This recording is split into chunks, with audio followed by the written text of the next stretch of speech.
สบายดีพี่น้องปองป่ายเมื่อนี้ออกมาเบิ่งนาบรรยากาศยามแรง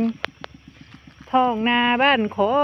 ยทงนาบ้านข่อยทงนาบ้านข่อยพี่น้อง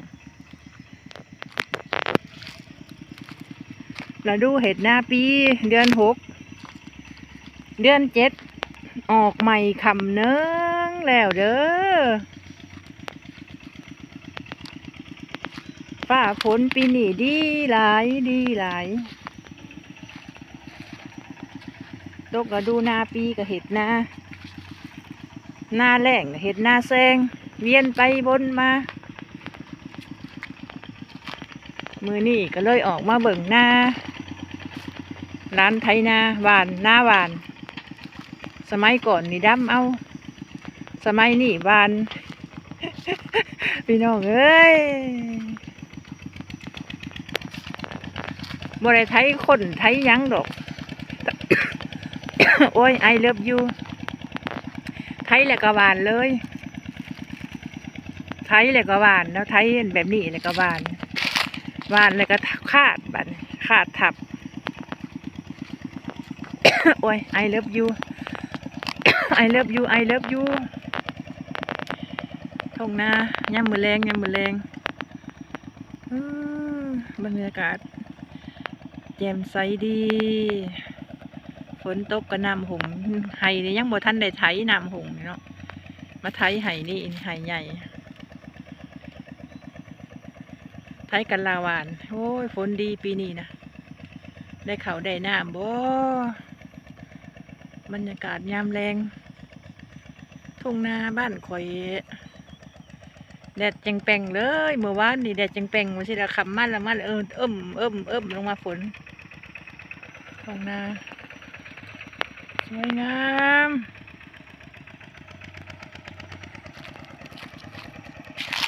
พาส้มทุ่งนามันนี่พี่น้องเอ้ยเบิ่งข่อยเนี่ยเด้อ โอ้ยไอเลิฟอยู่เบิ่งข่อยเนี่ยส้มข่อยเนี่ยเพราะมีกำลังใจสู่ต่อมีงัวมีโคก็ส้มไม่ข่อยเด้ออะไรเขาขอเขาแรงให้ข่อยเนี่ยงัวก็ได้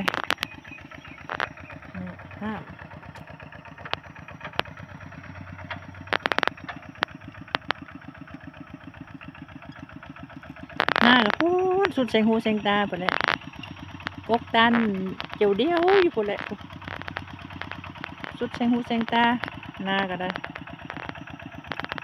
ปีกายก็ได้เขาได้น้ำอยู่ปีกายก็น้ำบริถ่วมฝนดีเนาะ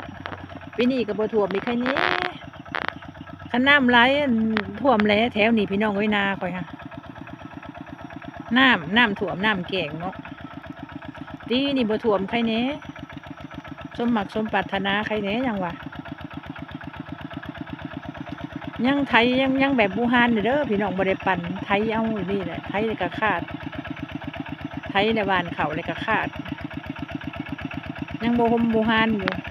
ให้พี่น้องชมนำกัน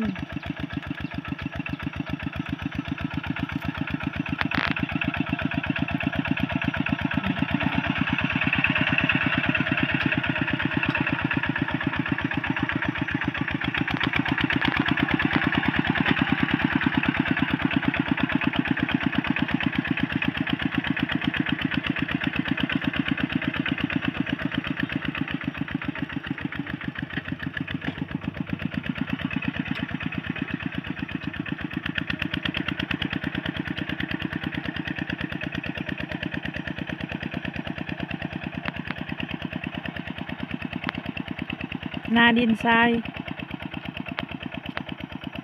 สมัยสมัยแม่ตะกี้ใส่งัวใส่ควายและไถเนาะขาดดำโอ้ยแข็งหัวปมือออกคนเลยพี่น้องเอ้ยสมัยนี้ก็ทันสมัยไปอีกเนาะเห็ดหน้าหวานเอาเวลาที่เหลือเนี่ยก็ไปเห็ดเวียกแนวอื่นเนาะปลูกพักปลูกหญ้าขายเห็ดหน้าปีกับหวานเอาเนาะแล้วก็เที่ยวจอบน้ำจอบในเอาต่อไปก็ได้เนาะสมัยมันปีมันเห็ดไปตามบ้านตามเมืองบ้านเมืองก็เห็ดเนี่ยนี่ก็ได้ข้าวได้น้ำรู้พี่น้องพอได้กินได้อยากอยู่ปีกายเนี่ยก็ได้หลายเติบปีกายเนี่ยอัน หน้าตัวนี้เขาเจ้าบริเห็ดเนาะหน้าร้านนะร้านบริเห็ดก็เลยเห็ดก็คือสิได้เขาได้น้ำอยู่ดอกพี่น้องไว้นากันนะหน้าวันหน้าเป็นหน้าเหือหลายปีเลย3-4 ปีเลยบ่มีคนเห็ดนะปีนี้ก็เลยเห็ดซะเนาะดีกว่าปะนาเป่าวางเนาะเห็ดได้สันได้ก็กินหวานปะหวานถิ่มไปก็ให้ใหญ่เติบเนาะให้หน้านี่ก็ได้คำพวกแล้วจังสีแล้วเนาะสู้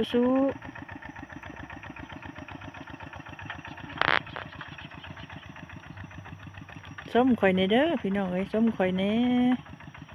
มีงัวมีโคกับส้มให้เน่ไรเขาขอข้าวแรงให้เน่ขอบคุณในหลายเด้อที่มาชมมาดูให้กำลังใจตลอดมาขอบแค่หลายๆที่บอกป้าบอกอะไรมีกำลังใจให้ตลอดขอบใจหลายๆขอบคุณหลายๆอยู่ดีมีแฮงสมปรารถนาถูกประการเด้อพี่น้องไก่พี่น้องไก่พี่น้องไทยพี่น้องลาวพี่น้องต่างแดนพี่น้องต่างประเทศทั่วโลกทุกตัวมุมโลก Thank you so much I love you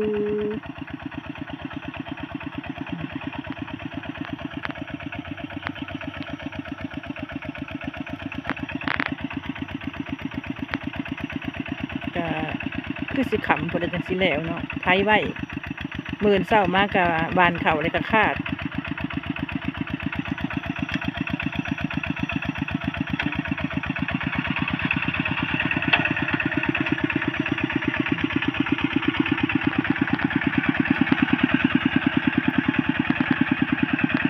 บรรยากาศยามแร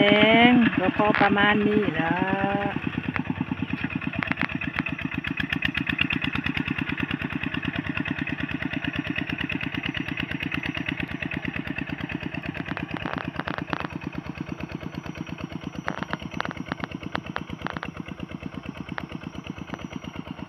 พอหอมปากหอมคอเนาะพี่น้องเนาะพอได้คลิปส่งพี่ยู thank you so much thank you I love you I love you